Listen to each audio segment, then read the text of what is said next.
Hey there, my name is Kaylee, and I speak English and algebra. What languages do you speak? Very cool. Today, we're going to learn the basics of speaking in math terms. Ready? Let's go!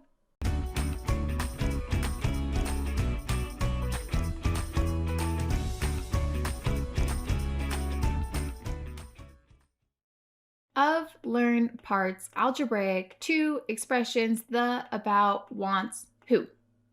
Wait, hold up, say what? Yeah, that doesn't make much sense, right?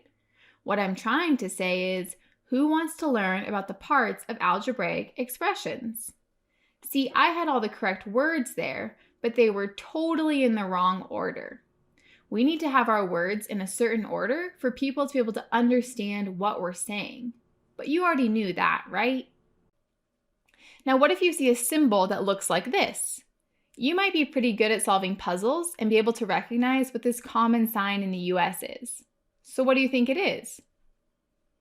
That's right, it's a stop sign.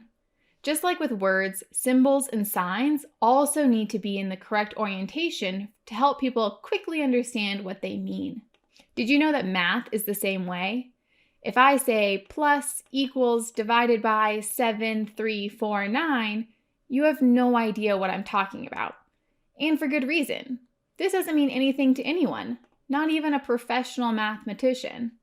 But if I say 7 equals 9 divided by 3 plus 4, then you know that I have just told you a correct mathematical equation.